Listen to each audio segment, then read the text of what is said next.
편안하게 말씀을 드리겠습니다.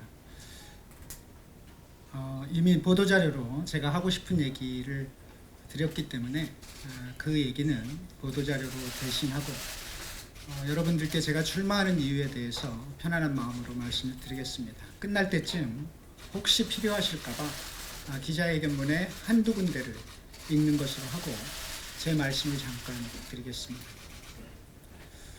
새로운 진보정당 정의당, 그 당을 바꾸겠다라고, 그리고 한국 사회를 바꾸겠다라고 하는 마음으로 출마했습니다.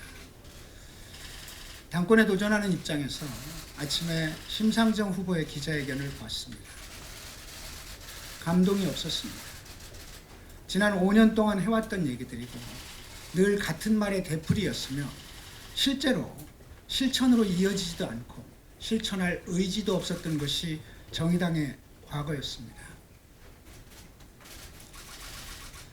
며칠 전 소설가 김은, 원로소설가 김은은 이런 칼럼을 썼습니다. 높은 고공에서 낙엽처럼 우수수 떨어지는 사람들을 보라. 건설 현장에서 추락하는 노동자의 산업재해를 얘기했습니다. 1년에 300명이 떨어집니다. 생명의 안전판 하나 준비되어 있지 않는 한국 사회, 이윤 때문에 노동의 가치가 소멸되고 있는 한국 사회입니다. 봉준호의 기생충이 한국 사회를 강타하고 있습니다. 반지하에 갇힌 국민들, 주거 문제가 심각한 우리 국민들, 상위 1%의 국민이 보유하고 있는 주택이 평균 7채이고 지난 10년 동안 지어진 주택 40%가 상위 10%가 모두 가져가 버리고 있는 한국 사회입니다. 청년 실업, 비정규직, 자영업자, 농민들의 시름이 깊어가건만 무엇 하나 근본적인 대책에 대해서 고민하고 있지 않습니다.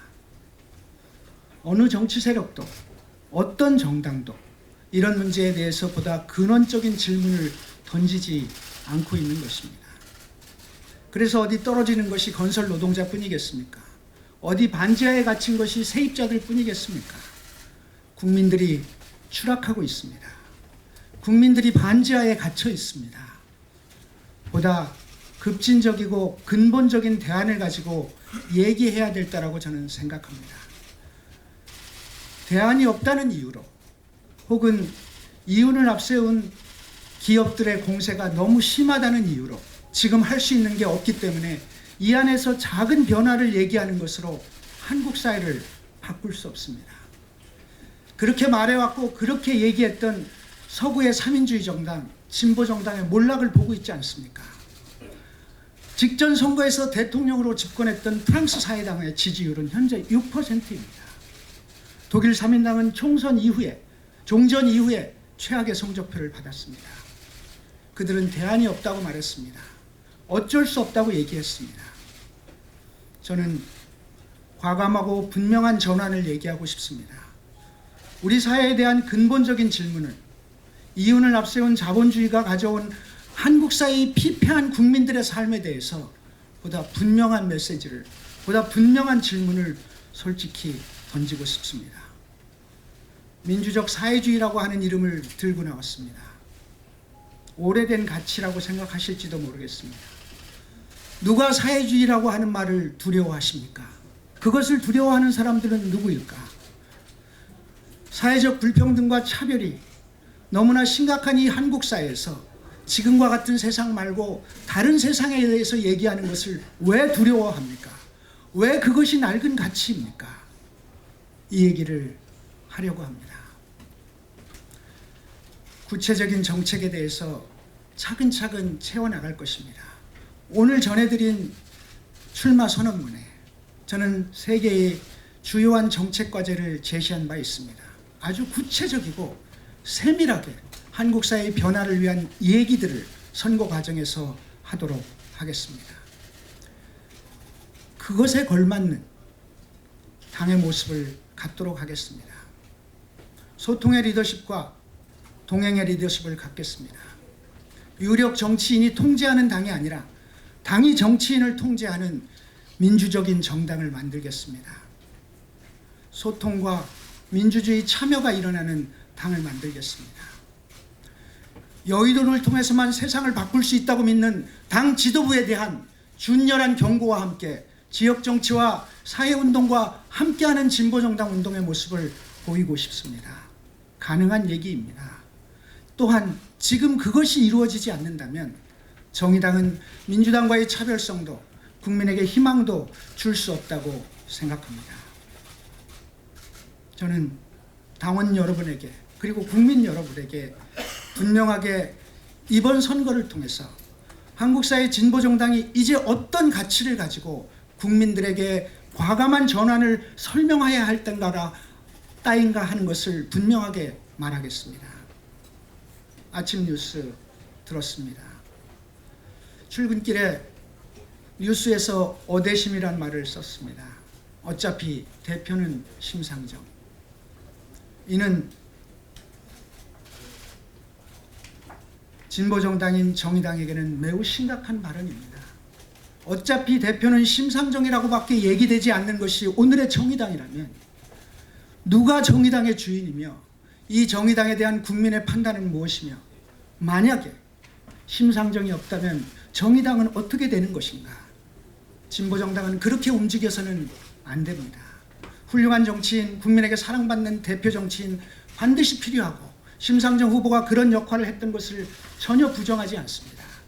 그러나 그것만으로 진보정당은 성장할 수 없습니다. 그 얘기를 하겠습니다. 그 이야기를 국민들에게 하고 당원들에게 할 것입니다.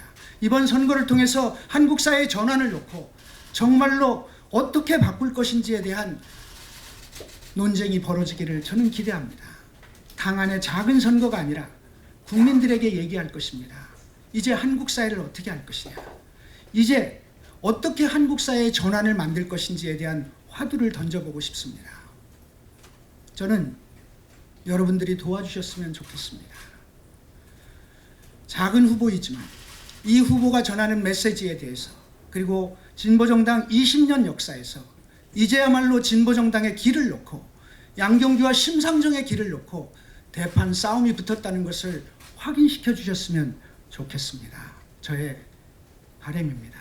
저는 가능하다고 보고 있고 할 수 있다고 보고 있습니다.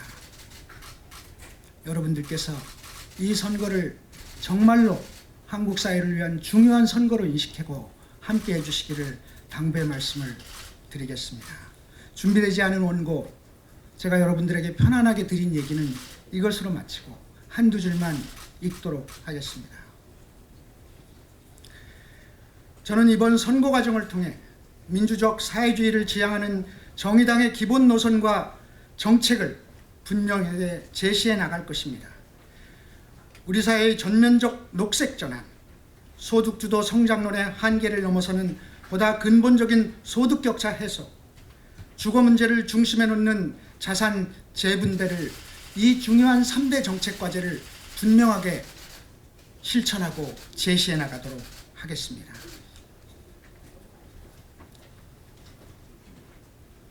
이제 선거가 시작됩니다. 상대가 안 되는 싸움이라고 혹시 생각하고 계십니까? 반드시 상대가 되는 싸움임을 확인시키겠습니다. 심상정 후보, 저와 30년 가까운 동지였습니다. 한때는 동지로 만났지만 이제 30년이 흘러서 진보정당의 미래를 놓고 붙는 싸움이 됐습니다. 미래를 놓고 겨루는 선거가 되었습니다. 그 선거에서 새로운 한국 사회의 모습을 제시하겠습니다. 고맙습니다.